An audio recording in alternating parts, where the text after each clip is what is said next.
This program is brought to you by Emory University. Approaching midnight, turning the iconic novel into a film is something that Salman and myself have been working on for about 18 months.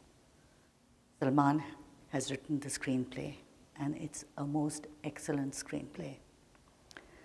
But as I stand at the cusp of pre-production with his truly fabulous work in hand, I feel I've been preparing, perhaps subconsciously, for the daunting task of filming it for many years. The adaptation of Babsi Sidhwa's novel Ice Candy Man, Carol Shields' The Republic of Love, and even Girish Karnad's Nag Mandala have all somehow enabled me technically to tackle what I know will be a huge challenge when we bring Midnight's Children to screen. On another level, the films Fire and Water have given me a thick hide, as well tempered my desire to seek the approval of each and every Indian on the world. And accept the dissenting voices with as much dignity as I possibly can, which sometimes isn't that great. Anyways, I try. This epiphany, however, didn't come overnight. It started about 10 years ago when a friend gave me an extraordinary book to read.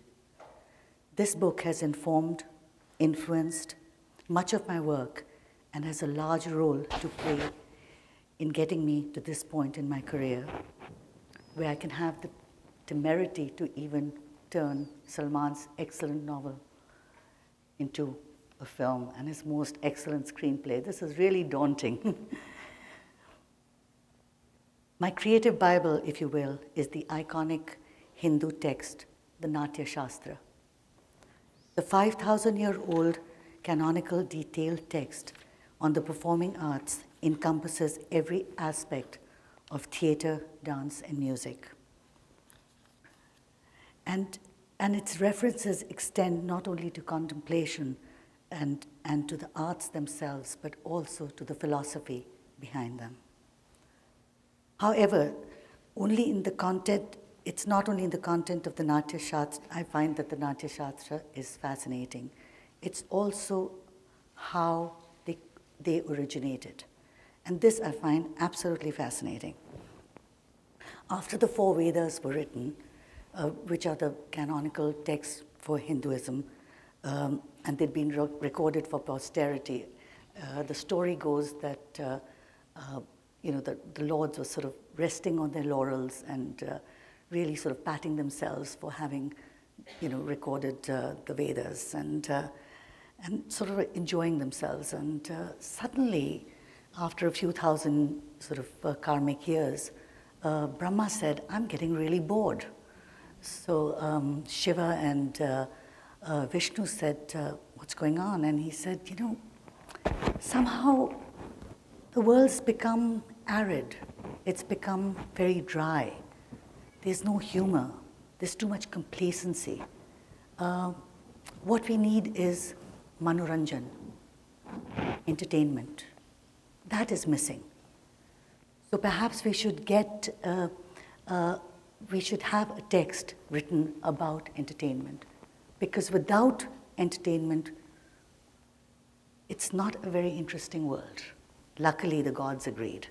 And they got in and they said, "But who's going to write this? I mean, it's a daunting task." And Vishnu came up with the idea. He said, "I know of a sage called Bharat Muni, and he's the ideal person to write it." And so, Shiva, who's sort of always the cynic, said, "Why?"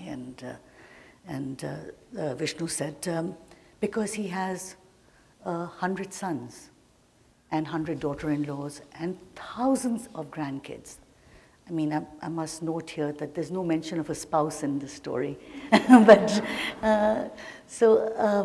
and because he sort of is the head of the family, he really knows how to interact and reason, and he knows about tolerance and compassion. Because the only person, to quote the Shastras, who can जो कुटुंब कर सकते, जो नाट्य कर सकते हैं, are the ones who come from a kutum. The only people who can enact or perform are the people who know what community is. And Bharat Muni is in the ideal place to do that. So Bharat Muni was sent off and to write the text, the Natya Shastra. And he took many years, and then finally he came back, and there's this incredible text which is about how every gesture in a dance, every piece of, of movement, every word is recorded. Not only, and also about design. I mean, details of what happens backstage, what happens in the front, how an actor should prepare. It's all there in the Natya Shastra. So Brahma read this and he says, this is fantastic. So let's have a play. And a play was put up. And all the celestial beings came, and they were watching this incredible play. And, I guess Brahma was the chief guest, and everybody was really thrilled. And there were mortals there too. And the play started. The play was about a conflict, which is what all good plays should be about. And between good and evil, and it was going on, and right in the middle, there was a huge disruption, a catastrophe, because the Asuras, which are the dark forces, arrived on stage and said, you cannot perform. So everything came to a standstill, and they said, they took over the stage, and they said, you can't do this because we are being misrepresented. So there was sort of dead silence, and he said, yes, you're hurting our sentiments. We will not let this happen. Brahma was very disturbed, and he tried to reason with them, he tried to negotiate with them, but they just wouldn't listen to him. They said, sorry, it's about freedom of speech or whatever. And that's my interpretation. I don't know if he said it. So Brahma said, oh, this is terrible. What you'll have to do is change the venue, because the Asuras had taken over. And he said, and this is what I really like, he said that the point of all of this is that whenever there's going to be a creative process, it seems there will always be Vigan or dissent or an impediment. That seems to be a given. So what we have to do before every creative process is meditate and pray to Ganesha, the god of knowledge, and hope that he can ensure in us and make us re-aware that dissension is always a possibility. But it is our duty, or it is the duty of the creative person or the creator not to be deterred. And I thought to myself, my God, this is amazing. When as I read the Natya Shastra, and there are many interpretations of it, and I think that during this whole process, that's sort of leading us towards, doing the film based on Salman's screenplay of his novel Midnight's Children. I feel that armed with the Natya Shastra and his screenplay on the other hand, I mean, anything is possible. And I keep on quoting, I don't know what's going wrong with me these days, but I keep on quoting, maybe I'm a Trekkie, but I feel like sort of the USSA Enterprise, like I'm sort of going and exploring new worlds, and with some trepidation, but mostly with great anticipation and great exultation. And I really, really look forward to this. Thank you so much.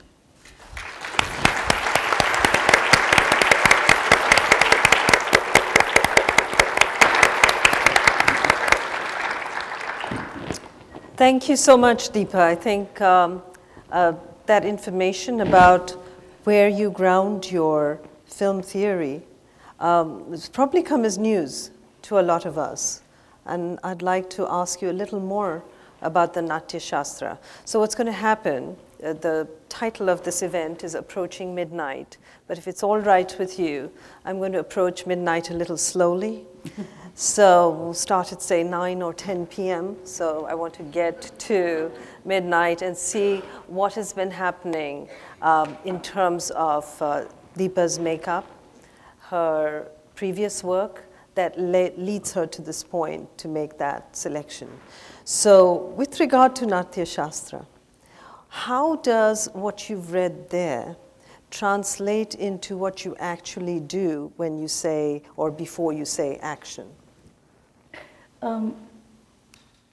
What specifically I use are the Natya Shastra talks in great details about the Navrasa, the 9 essences of human emotion. I'll try and remember them all, but you know, the anger, love, repulsion, what else is there? Disgust. Bhay, fear. Fear. And there's hasya, which Humor. is humor. There is, what else is there? Hang on. Oh, that's my favorite one, wonderment. Wonder. Adbhuta. And what else? Shaurya. Yeah, and of course the most important one, Shanti, which is balance. And all should culminate in balance as personified, I guess, by the Natraj, balance. So what I do is that take the 9 rasas and actually make 9, take a room and make sort of 9, you know, what segments, yeah, and write every ras in each and every one of them. And then you take it, and then I take an actor at a time, and let's say that the line is "I love you," or something as simple as that, and this is a part of the rehearsal process. And then take him into the box that's on the floor of not love, but anger, and ask him to interpret the same line. So how do you say "I love you" with anger? How do you say it, "I love you," when you're on the segment of bravery? How do you say it when you're standing in the box of disgust? What it does is that it lets the actor explore every avenue and adds an incredible complexity to what he or she does. So this is, you know, a process that we use for after about 4 days of intensive exercises. The exercises and rehearsals aren't about line readings. They're about getting to know your character. More than anything else, they're an opportunity for the actor to explore what their character does and can do, and what is possible and what is not. So the Natya Shastra in this specific way has helped me tremendously. This is a very useful kind of rubric, isn't it? For us to examine how we say almost anything and to examine which box we're speaking from, and whether we are straddling boxes, which we probably also do. And also we do. And so you have one foot, sometimes an actor has one foot in bravery and one in fear. And that's like a contradiction. What do you do then? And how do you portray that? And sometimes you have more than one actor on the space. And how do you react with each other? This is a whole new school of acting. This is not something people talk about. It works for us, for me. You know, the ethos is familiar to me on many levels from where I come from. Well, this actually makes me very curious about who your major influences are as directors and what kinds of methods they use to get their actors to come through, and how you see your work as distinct from theirs. I think every director has, you know, whether it's Stanilowski or Uta Hagen that you aspire to, every actor, every director works differently, you know, and it's more, I think, in the rehearsal process, your approach to something. And for me, one of the most vital parts after the screenplay is getting the actors into the characters and exploring that, working with that. I love working with actors. I mean, it's the point of filmmaking that I just really, really look forward to. So you create a relationship with the actors and collaborate with them. And how does that come through in how you actually proceed in filming a scene? I think that because I really inherently really respect the craft of an actor, it comes through. I mean, how can you not admire somebody who's that brave enough to sort of risk being out in public and being, you know, 35 foot high on the screen and to be judged and criticized. I mean, I die, so I have such an inherent respect for them. And I think that comes through. I respect the fact that they're brave enough to ply their craft. And if you come from that kind of space, I mean, and also you realize that, you know, you don't have to be talented to be a nice person. So many of them are sort of not very nice, many of them are, but it doesn't matter. When you're working on something, then it's about the craft. It isn't about who you are. So you allow them room for interpreting? Absolutely. During rehearsals. I want to make that clear. If I could jump in, I was curious because if they are saying these lines in 9 different ways, do you have a particular choice you are guiding them to, or is it really let me discover with the actor? It's definitely me letting them explore it and observing as they're exploring and keeping sort of a mental tab in my head what works for me. So I mean, it's not just. I think that exploration, when it's an observer exploration, is no exploration. I'm learning and exploring while they are exploring themselves. So it becomes a two-way street, and it becomes collaborative. And as you know, Bharat Muni said, you know, film, theater, performing arts are collaborative arts. But this also explains why you get such amazing performances from non-professionals as well as professionals. The child actors, the professor who plays the elderly woman who loves laddu in water. And that helps us understand how those amazing performances come about. People are not professionally trained. So it's also clear, having developed this collaborative attitude, it's clear why that would work well for you then, to work with writers and authors and to try to translate their vision, because you've already been working in this collaborative framework. It's definitely not about, you know, sometimes it's sticky, but it is about collaboration, and it is about keeping the vision intact. I mean, there's no point in doing Midnight's Children and not paying attention to Salman. You know, it makes no sense. It's impossible not to pay attention yes, to Salman. It is. Well, so okay, the collaborative mindset is something that's prepared you to approach Midnight. What else would you say? You implied in your remarks that several experiences in your life had prepared you for this choice and selection. Could you talk about some of the other experiences you've had making films and how they've gotten you to this point? Could you expand on that a little bit? Well, I mean, you know, when Fire was pretty much trashed, you know, the movie halls were trashed when it came out in India, and we were shooting Water in Varanasi when we were stopped. You know, I had to put it on hold for 4 years. But so, like I said earlier, I mean, it's made me, not foolishly so, but it's made me kind of fearless. I mean, you know, what doesn't kill you makes you stronger, to be, you know, to quote a cliche, but it is true. There is something in that, and I know that if I want to do something, and if I want to do a certain film, that. And I mean, first I have to examine why I want to do it. That's really important, you know, and will I be able to do it justice? I mean, certainly with Midnight's Children, it's, I feel a lot of what I've done is preparing me in many ways. I mean, I don't feel I have to be fearless to do Midnight's Children, but I know I have to be I had to be, when I asked Salman if I could do it, I had to be very clear in my own head why I wanted to do it.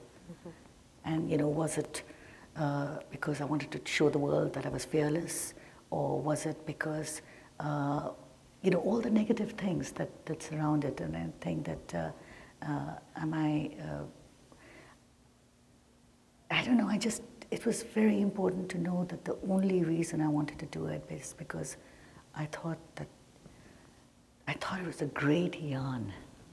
You know, it's such a great story. It's like, you follow this kid who's just wonderful, precocious, sensitive, vulnerable, sweet kid, you know, Salim Sinai, from his birth at the stroke of midnight to his journey of despair, happiness, love, rejection, and finally hope.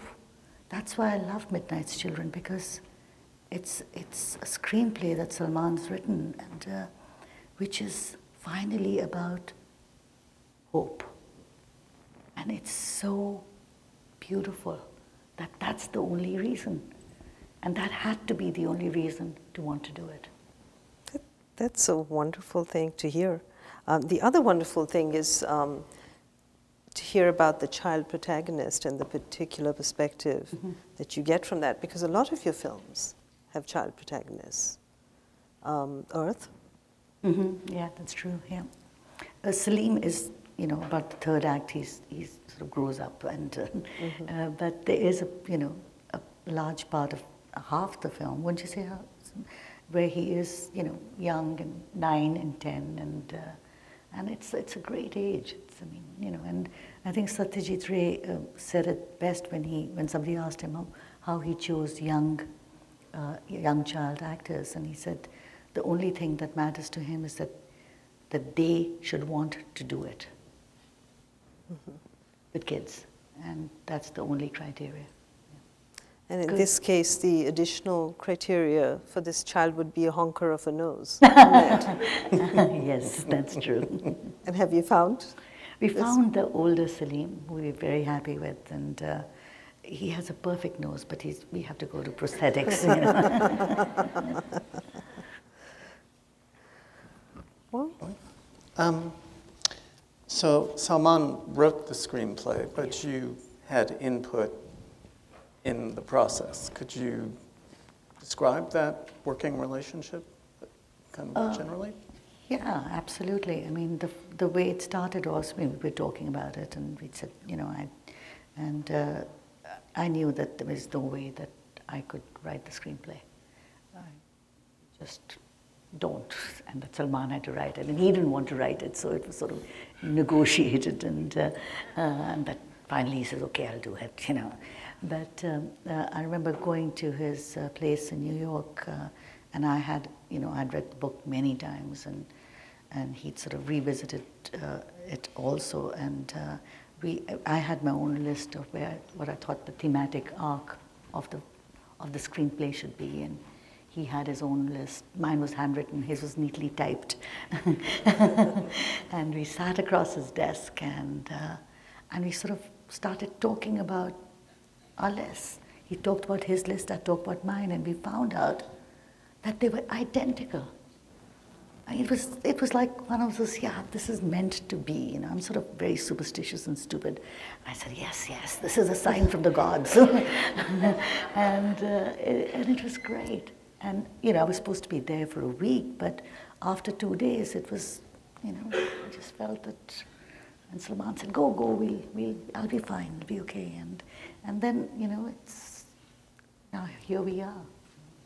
When you say you each had a list, do you mean of narrative incidents and characters? Yeah, narrative incidents, yeah. And because having read Salman's essay on previous attempts to adapt the novel, one idea was not to use chronology, follow the chronology of the book, but use flashbacks or... So can you tell us a bit more about what... No, we want your $12 when you come and see the movie. Okay.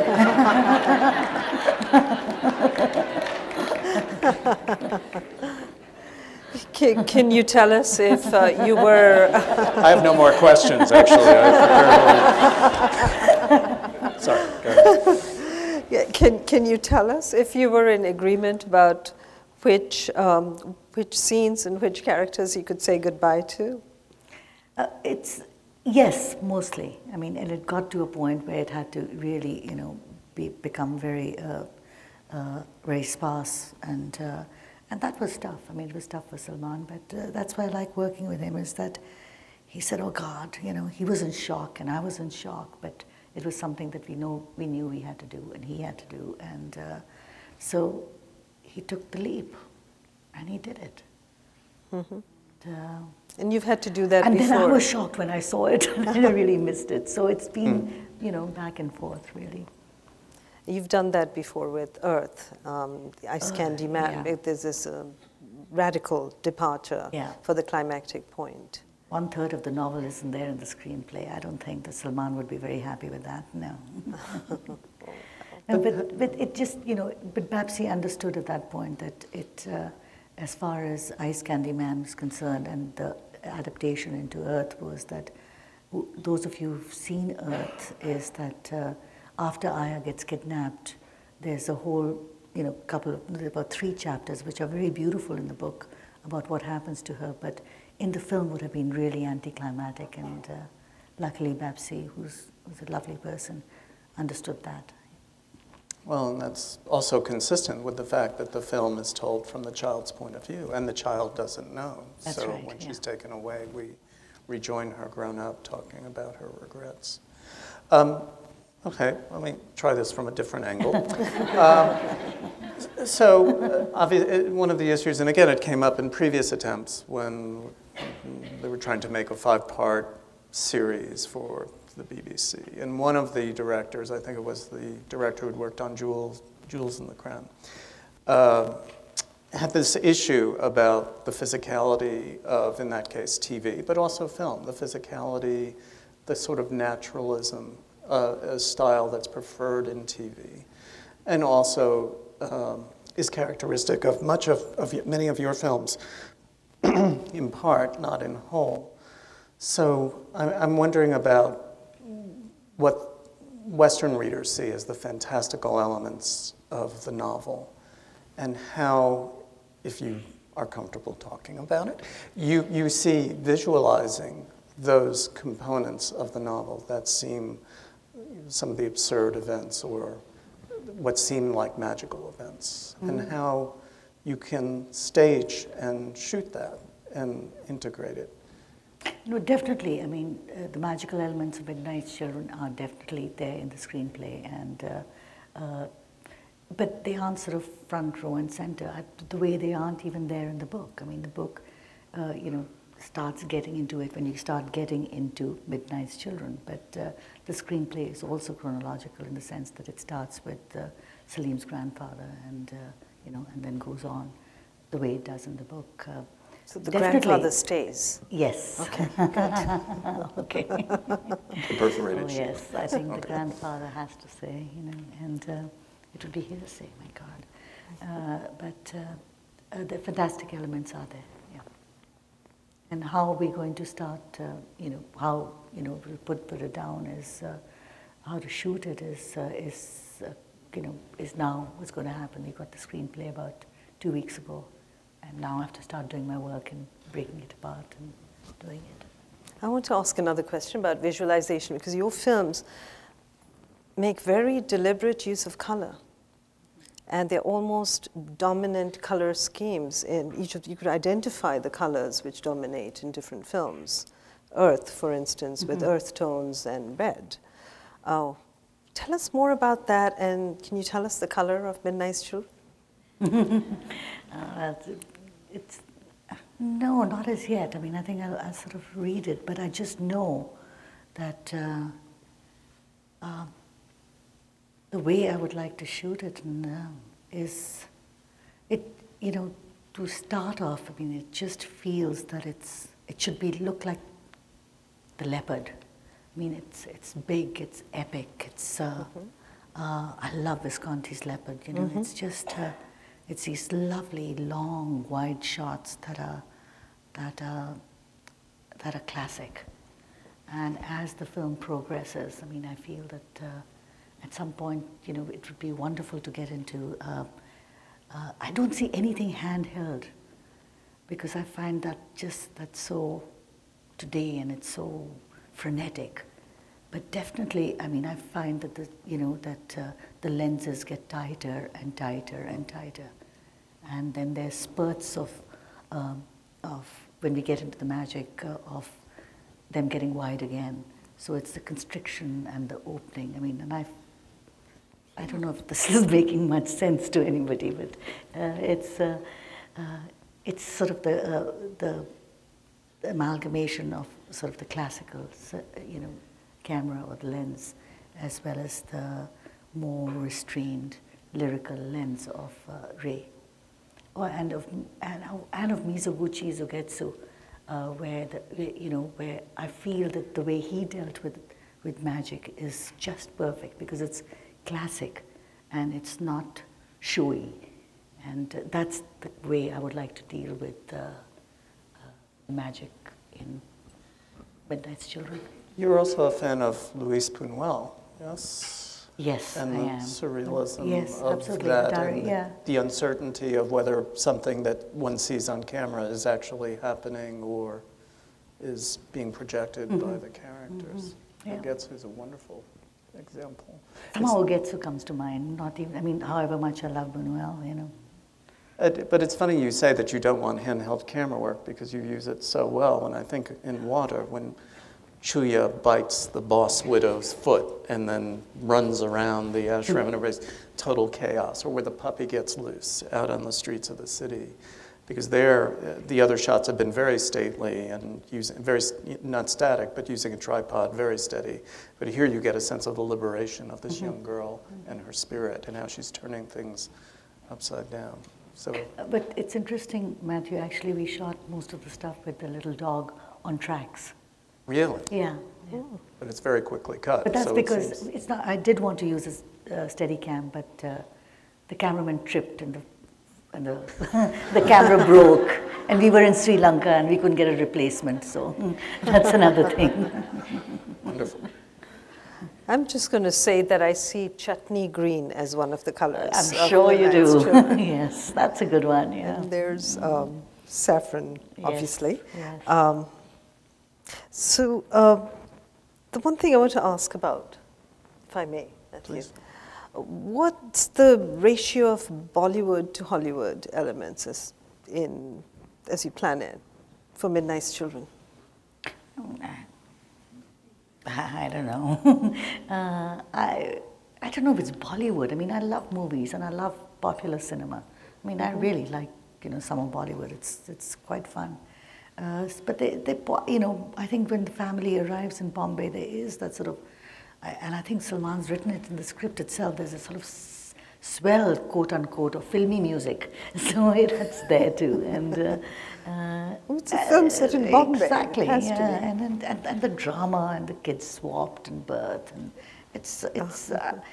I wouldn't ever treat it as filmy, but it is dramatic and it is about high drama. And I don't shy away from that, And Nitin Soni is doing the music, and while there is going to be, some sort of contemporary, nice sort of, I hope, Dil De Ke Dekho kind of a thing going on.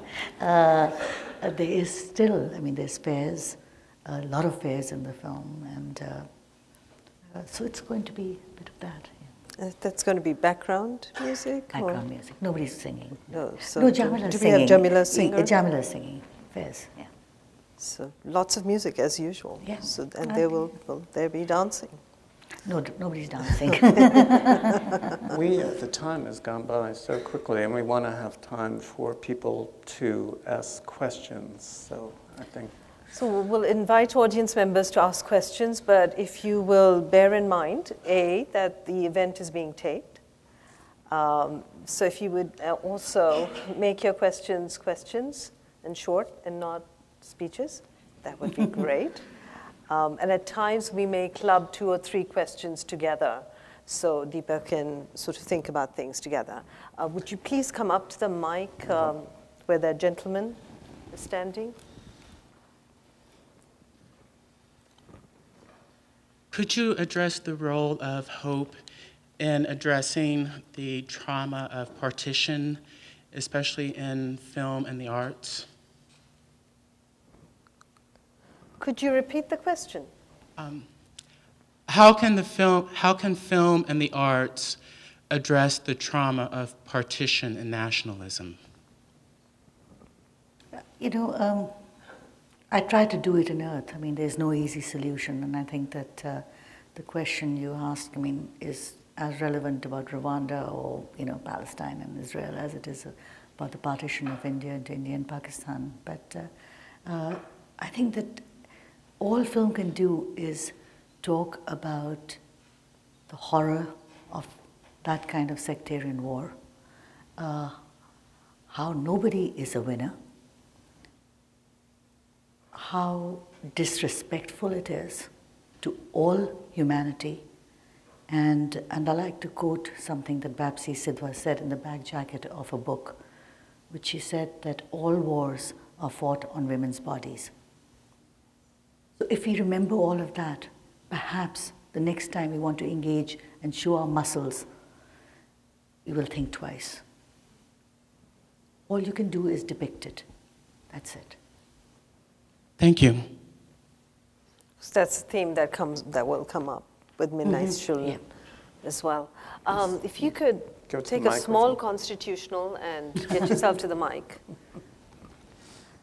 And feel free to line up back there if you'd like. Please go ahead. Okay. Well, as it is holy, Ms. Mehta, I do want to thank you for coloring my world. You are one of my heroes, and I really had to tell you that. But the question is, here amongst us lay people, you often hear people say the book was better than the movie, or the movie was better than the book. And the times that I've seen it be successful for the book to be very good and the movie to be very good are where the director's interpretation comes through very specifically but hits on the themes of the book in a visual way and in different ways that are more pertaining to film. How can you address that? I think that I think you made a really valid point, and one thing that Salman, when he was writing the screenplay, was really clear upon was saying that, and this is something that he said, and I feel very strongly about, is that we don't want the film, and it's our film, we don't want the film to be a visual representation of the book. We want it to stand on its own, keeping the thematic narrative that we feel are important intact in the film. That's very important. Please. For a moment, I want to digress from the current theme to your earlier comment that in all plays, classically traditional Sanskrit plays, it is not Ganesha, it is Lord Shiva who is always praised. He is the one who is called Nataraja. Could you connect the dots between Shiva and his son Ganesha? Ganesha is all right for the auspicious occasions, but for play, it is always Shiva. So that was one question. The second question is that is also connected with dance. So dance and drama, that is what Bharatanatyam is a Natyam. And so could you connect between dance and the drama, which you see more in Bollywood now than anywhere else? So the question appears when you say connect the dots. Between Lord Shiva, who is the Nataraja, rather than Ganesha, that you say is usually praised in the beginning of all Sanskrit plays. Do you want this to be looked at in the context of the novel? Yes. No, in the context of her earlier comments. Okay. No, I had said, yeah, I know what you mean. I had said earlier that the story goes that Brahma had said, therefore, because dissension is inevitable when in the creative process, that's why, in fact, in the beginning of a performance, you should pray to Ganesha. And I had said earlier, before that, I had said that Sachvik, which is the truth that binds every aspect of the Natya Shastra, there are 4 of them, is balance, as exemplified by Nataraja, the perfect dance pose of Nataraja. Right. That's what I had said. Thank you. You're welcome.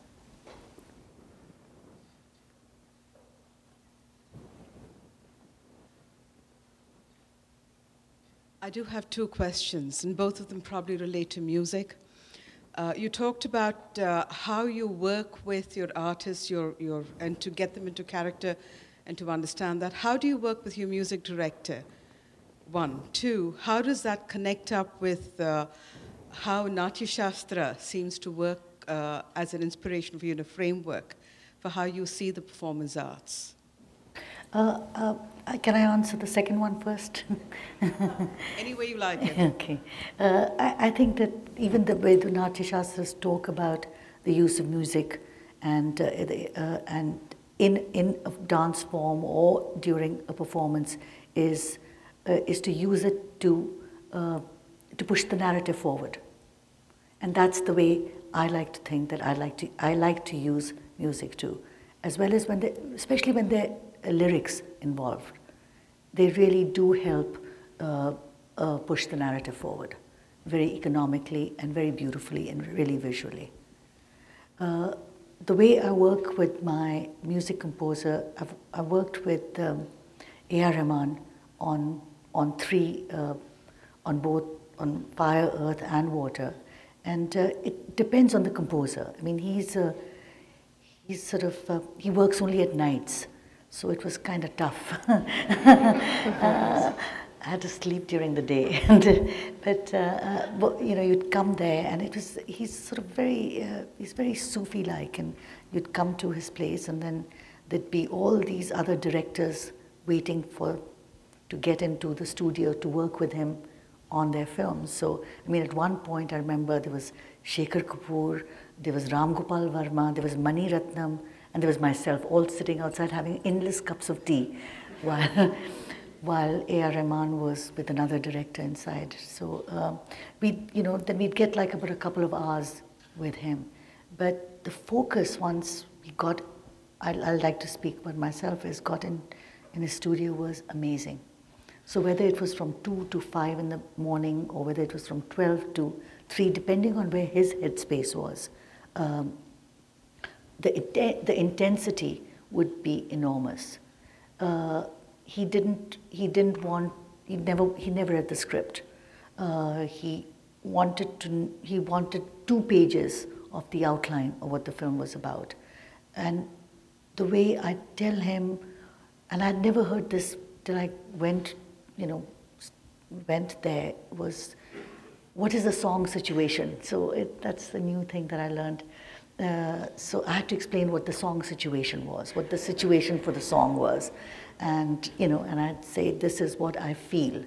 And that's the great thing about working with Ar Rahman, was that I only had to tell him what I felt I wanted to hear. And then he'd just, sit there and he'd start, and it was like, he'd pray to his peer, because for him music is a gift from God, and this music would come out. It was an amazing experience. It took a long time, many nights, and I'd come home to Delhi, and my mother would say, "You lost so much weight," and I'd question, and I'd say, "No, what do you say? It's because of the music." Well, we're looking forward to the colors, the sounds that we're going to see, and the selections from Midnight's Children that will create the essence that you see in Midnight's Children. It's been wonderful of you to answer so many questions from us and from the audience. And for the final act, you have one more question. Is it okay to have one more question? One last question then. So part of Salim's life is going through the political aspects of India later on. Indira Gandhi's emergency rule and Sanjay Gandhi's raising of the Jama Masjid, slums, etc. How much of that is depicted in the movie, and if are you going to use archival footage, or are you depicting those as real characters? I'm interested in more political aspects. I'm just going to tell you that, I mean, obviously the representation, that's an integral part of the book, and it's going to be there. And my answer to you is the same as my answer to Matthew. I want your $12. You have to see the movie. Yeah, really. Full marks for trying, though. I know. Well, would you like, for the final act, would you like me to invite Salman Rushdie on stage?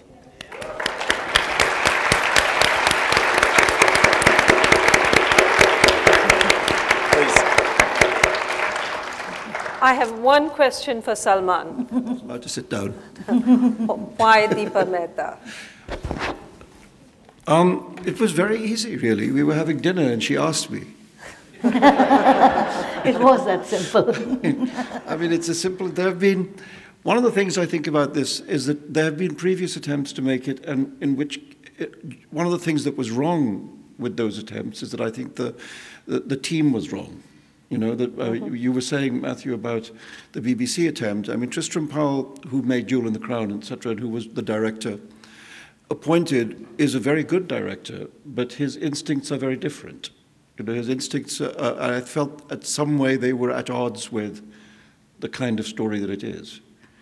You know, and with Deepa, I just felt instinctively that she was exactly the right person, and first of all, because her work itself has such beauty, but also I think because of her passion for the book, you know, and I think in the end, my instinct is always to follow the passion, you know, because if it's there, then everything else can follow. And if it's not there, then usually the right thing does not follow. So that's why Deepa, but basically we were having dinner and she said, who's got the rights to Midnight Children? I said, as it happens, I do. She said, well, can I do it? I said, yes. Because, that was it. That's basically it. That's the negotiation. But it just has felt, as she was saying about the way in which we work together on it, that at every step of the way, we seem to be completely instinctively on the same page, you know, and that's, I mean, we'll see. We could still screw it up.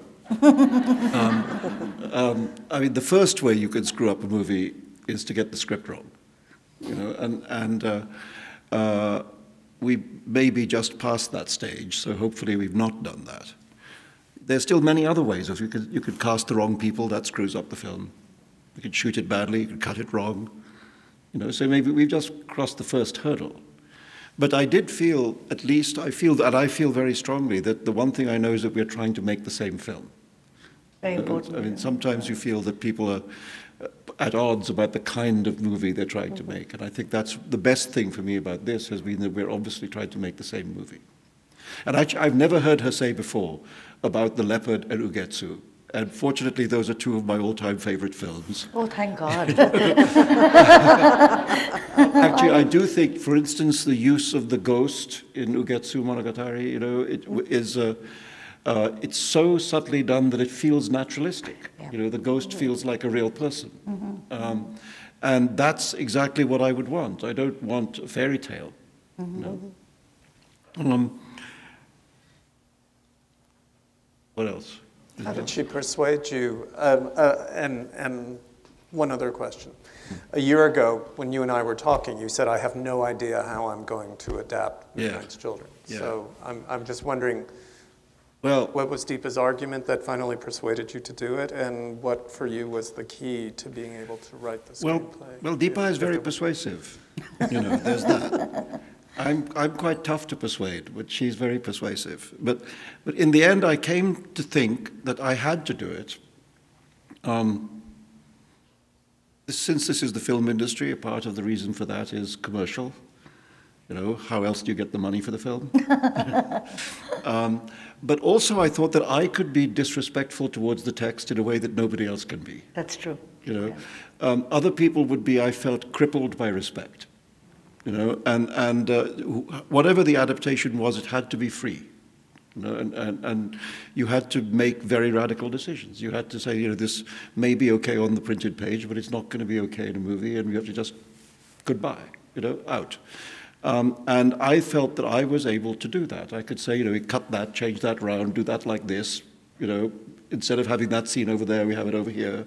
And I mean, I felt able to do that because it's my book, but not just because it's my book, but because it's my book from a long time ago. You know, I thought if it was a novel I just wrote, I would perhaps not have been the best adapter for it.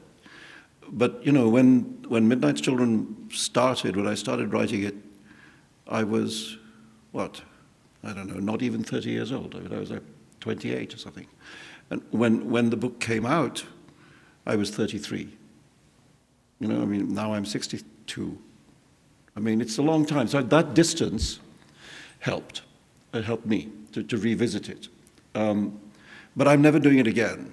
I mean, I've so far written Midnight's Children for a novel that got published, for a TV miniseries that didn't get made, for a theatre production that the Royal Shakespeare Company did, and now this is the 4th time I've written it. And that's 3 times too many, really. You know? And whether it works or not, I mean, we'll see. This question, I mean, you know, last year, Matthew, you and I devised a course here at Emory about how great books can sometimes be great films. There isn't always a falling off. A good book can be a good film. The book of the leopard and the film of the leopard are equals. You know, the book of Edith Wharton's Age of Innocence and Scorsese's movie, you can see as equals. You know, and hopefully we could have that. I mean, there's, you know, I'll just tell this old joke about the two goats. Two goats break into the projection room of a movie theater, and they start munching on the spools of film. And the first goat says to the second goat, "So how do you like the movie?" And, and the second goat says, "No, but the book was better."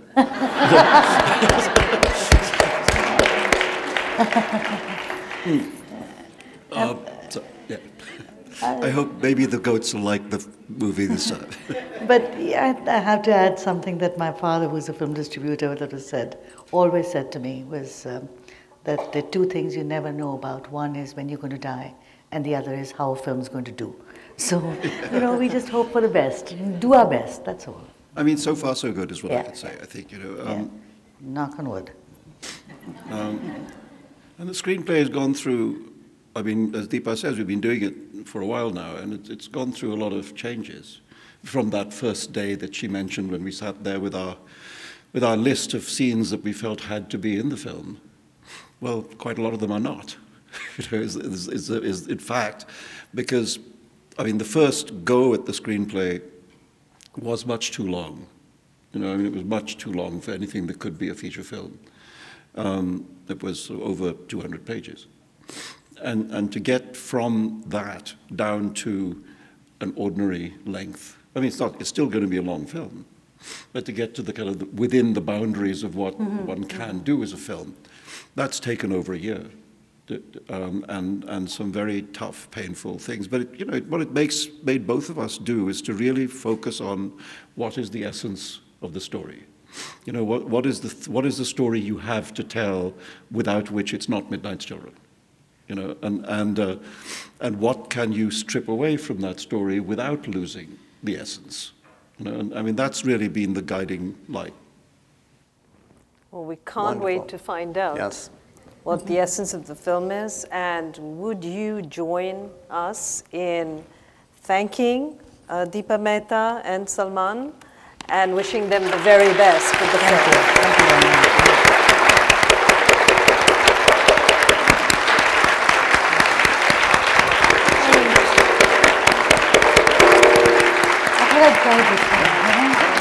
Welcome in.